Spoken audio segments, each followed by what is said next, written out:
Equations को हम लोग मैट्रिक में थर्ड से भी सॉल्व कर सकते हैं।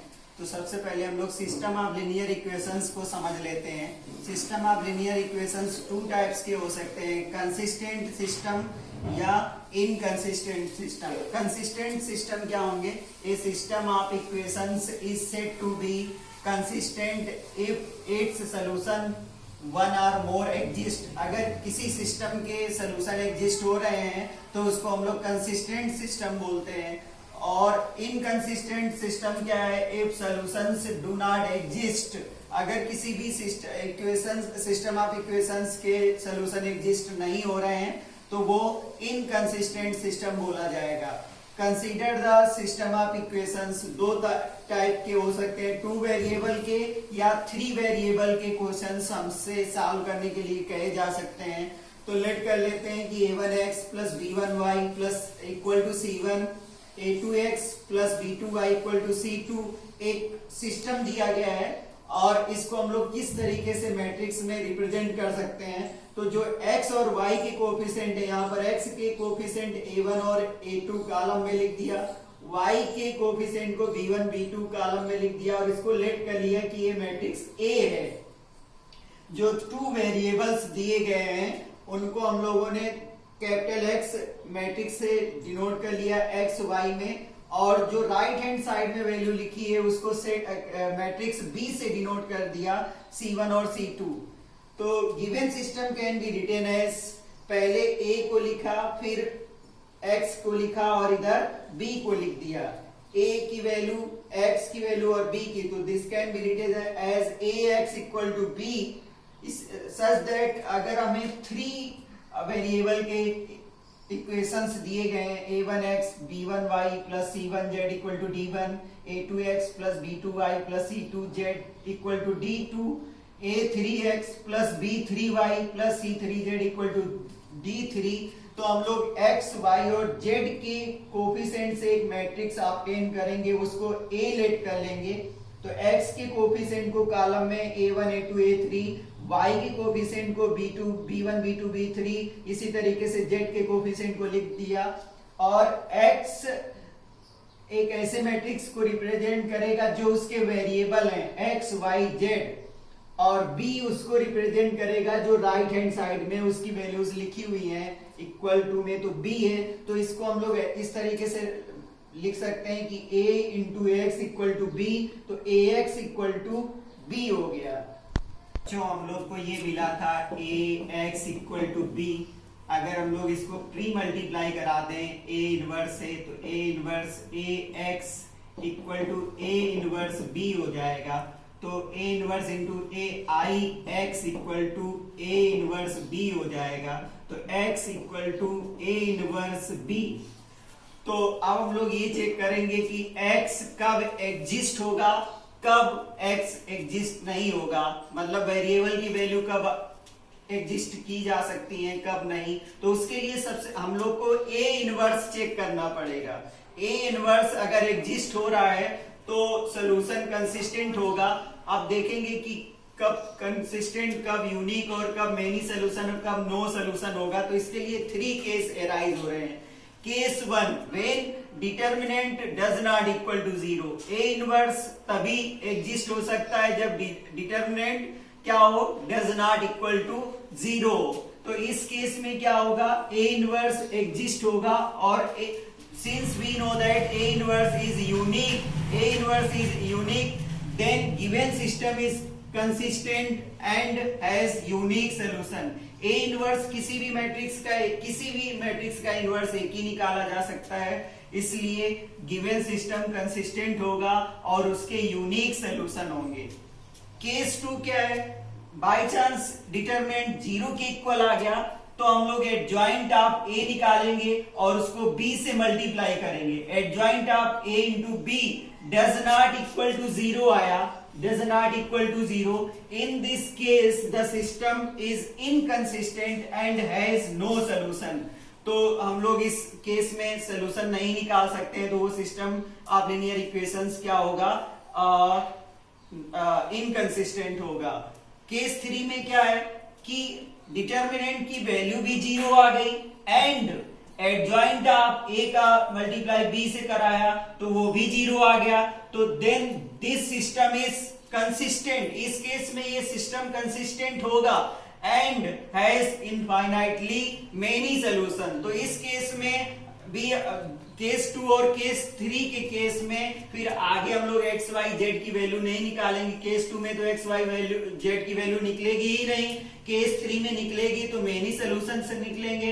तो हम लोग ये चेक कर, अगर डिटरमिनेंट a इक्वल टू 0 आया तो हम लोग एडजॉइंट a और इंटू b करेंगे, उसकी भी वैल्यू 0 आई तो हम लोग इतना लिख देंगे system is consistent and has infinitely many solutions. बच्चों क्वेश्चन है use matrix method so that given system is consistent and अगर वो कंसिस्टेंट है तो उसको सॉल्व करना है।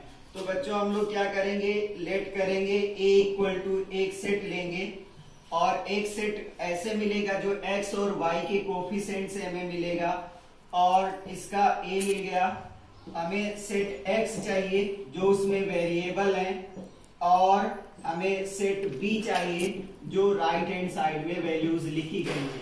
तो इस सिस्टम को हम लोग ax इक्वल टू b लिखते हैं तो a inverse ax equal to a inverse b हो जाएगा, तो i x equal to a inverse b हो जाएगा, तो x equal to a inverse b हो जाएगा। तो अब हम लोग a इनवर्स को चेक करेंगे, check for a inverse find करने के लिए हम लोग क्या करते हैं, a inverse equal to 1 upon determinant into adjoint a को डिटरमिनेंट से डिवाइड कर देते हैं। तो बच्चों a का एडजॉइंट, अगर एक चीज हम आपको बता दें कि अगर a equal to a b c d कोई 2x2 का मैट्रिक्स है और इसका एडजॉइंट निकालना हो तो एडजॉइंट निकालने के लिए हम लोग क्या करेंगे, लीडिंग डायगोनल के एलिमेंट्स को हम इंटरचेंज कर देंगे और दूसरे वाले डायगोनल के साइन चेंज कर देंगे, तो ये हमें एडजॉइंट मिल गया। तो इस तरीके से हमें इसका एडजॉइंट अगर निकालना है तो इसके एलिमेंट को हम लोग इंटरचेंज कर देंगे और इसके साइन चेंज कर देंगे। इसके साइन चेंज कर दिए, इसके एलिमेंट्स को इंटरचेंज कर दिया और इसके बाद अब बचा डिटरमिनेंट की वैल्यू। डिटरमिनेंट की वैल्यू आई 5 3 जा 15 माइनस 14, तो यहाँ पर क्या आया 1 आया। डिटरमिनेंट क्या है, डज नॉट इक्वल टू 0 है, a इनवर्स एग्जिस्ट हुआ, this system is consistent and has unique solution. तो यहाँ पर 1 अपॉन 1 किया तो इस तरीके से हम लोग को ये मिला कि जब हम लोग को x equal to a inverse b चाहिए था तो a इनवर्स हमारे पास है 3 माइनस 2 माइनस 7 5, उसको b से मल्टीप्लाई कराना था, 4 5 से मल्टीप्लाई कराना था तो 3 का 4 से किया 12 आया और माइनस 2 का 5 से किया तो 10 आया। फिर इसी तरीके से माइनस 7 का 4 से किया माइनस 28 आया, 5 का 5 से किया प्लस का 25 आया और इधर x था तो x का मतलब xy था, तो xy इक्वल टू क्या आया, xy इक्वल टू ये इसके इक्वल हो गया तो यहाँ पे 2 आया, यहाँ पे माइनस 3 आया, तो x की वैल्यू क्या आई, x की वैल्यू 2 आ गई और y की वैल्यू माइनस 3 आ गई। तो this system is consistent because we get that determinant is equal to 1 which is not equal to 0, तो इनवर्स एग्जिस्ट हो रहा था और इस मेथड से हम लोगों ने इसका सॉल्यूशन निकाल लिया। क्वेश्चन है इसमें 3 वेरिएबल का linear equation system of linear equations given है, इसको चेक करना है कि ये कंसिस्टेंट है या इनकंसिस्टेंट है। अगर कंसिस्टेंट है तो इसको सॉल्व भी करना है, तो हम लोग लेट कर लें a इक्वल टू a हमारा वही होगा जो x के कोफिशिएंट होंगे 1 2 3 x के कोफिशिएंट, y के कोफिशिएंट 2 3 माइनस 3, z के कोफिशिएंट माइनस 3 2 और माइनस 4। इसी तरीके से x इक्वल टू 3 वेरिएबल है x y z और इसी तरीके से हमारे पास b है और b की वैल्यू है माइनस 4 2 और 11 है। तो बच्चों अब हमने आपको प्रीवियस लेक्चर में डिटर्मिनेंट को एक्सपेंड करना, उसकी वैल्यू निकालना बताया था, तो हमारे पास नेट और टाइम की बाध्यता है, इसलिए हमने इसको पहले से ही सॉल्व कर लिया था और उसकी वैल्यू निकाल ली थी। तो डिटर्मिनेंट इसकी 67 आई है। 67 डज नॉट इक्वल टू 0। आप इसको सॉल्व करिएगा।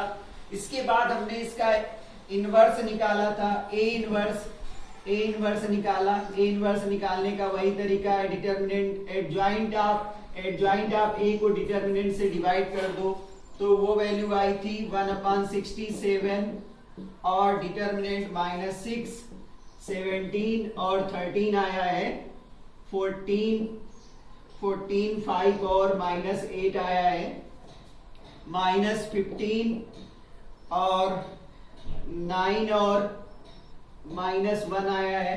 ये ए इनवर्स आया है। तो इस सिस्टम को हम लोग लिख सकते हैं AX इक्वल टू B।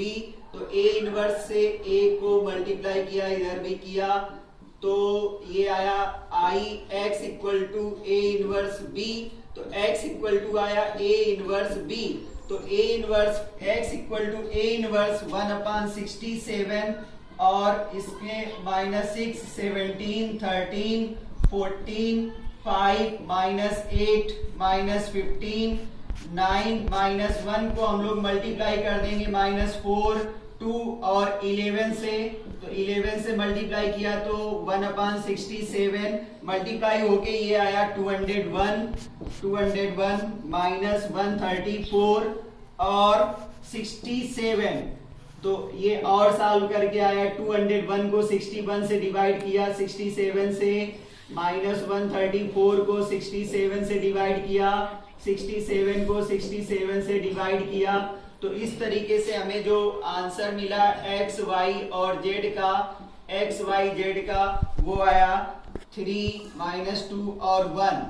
तो यहाँ पर x की वैल्यू 3, y की वैल्यू -2 और z की वैल्यू 1 आ गई। तो बच्चों इस तरीके से इन क्वेश्चंस को सॉल्व करेंगे और जो भी आपको प्रॉब्लम है आप हमें कमेंट बॉक्स पे कमेंट करें, हम आपकी प्रॉब्लम को सॉल्व करेंगे। Thank you, have a nice day.